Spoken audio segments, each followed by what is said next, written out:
महिषासुर मर्दिनी क्यों कहते हैं माँ दुर्गा को विस्तृत कथा।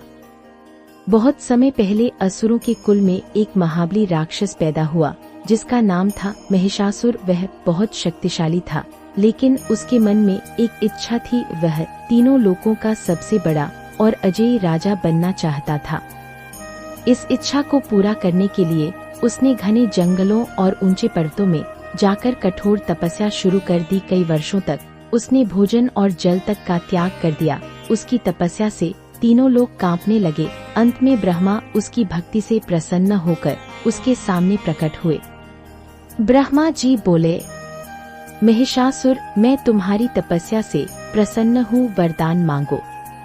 महिषासुर ने चालाकी से कहा, हे प्रभु, मुझे ऐसा वरदान दीजिए कि कोई भी देवता, कोई पुरुष या कोई असुर मुझे मार न सके।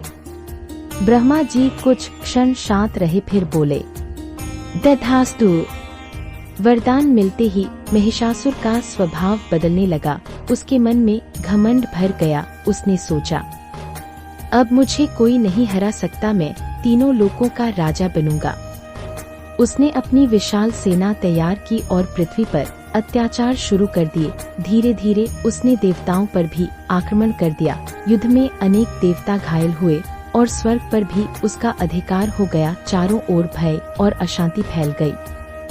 हारकर सभी देवता विष्णु और शिव के पास पहुँचे। देवताओं ने कहा, प्रभु, महिषासुर के अत्याचार दिन प्रतिदिन बढ़ते जा रहे हैं, अब हमारी रक्षा कौन करेगा। यह सुनकर विष्णु और शिव जी क्रोधित हो उठे। उनके शरीर से तेज निकलने लगा। दूसरे देवताओं का भी तेज उसमें मिल गया। सभी दिव्य शक्तियों के मिलन से एक अद्भुत प्रकाश प्रकट हुआ। उस प्रकाश से एक दिव्य देवी प्रकट हुई, माँ दुर्गा। उनका स्वरूप अत्यंत तेजस्वी था।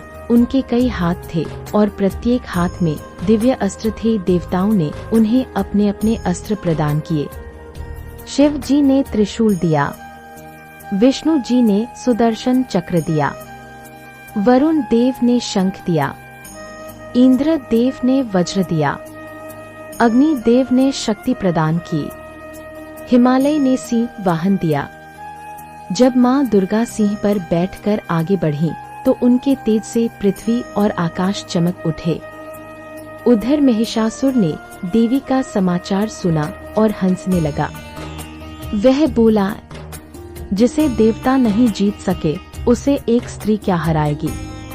माँ दुर्गा ने शांत स्वर में कहा, अहंकार मनुष्य और असुर दोनों का विनाश करता है, महिषासुर। इसके बाद भयंकर युद्ध शुरू हुआ। देवी ने असुरों की सेना का विनाश करना शुरू कर दिया। युद्ध कई दिनों तक चलता रहा। महिषासुर कभी भैंसे का रूप धारण करता, कभी हाथी का, कभी सिंह का और कभी विशाल योद्धा बन जाता। लेकिन माँ दुर्गा हर बार उसके आक्रमण को विफल कर देती। अंतिम दिन महिषासुर विशाल भैंसे का रूप लेकर तेजी से देवी की ओर बढ़ा। उसने पर्वतों को हिलाना शुरू कर दिया। तब माँ दुर्गा ने क्रोधित होकर अपना त्रिशूल उठाया और महिषासुर के ऊपर प्रहार कर दिया। महिषासुर भूमि पर गिर पड़ा और उसी क्षण उसका अंत हो गया।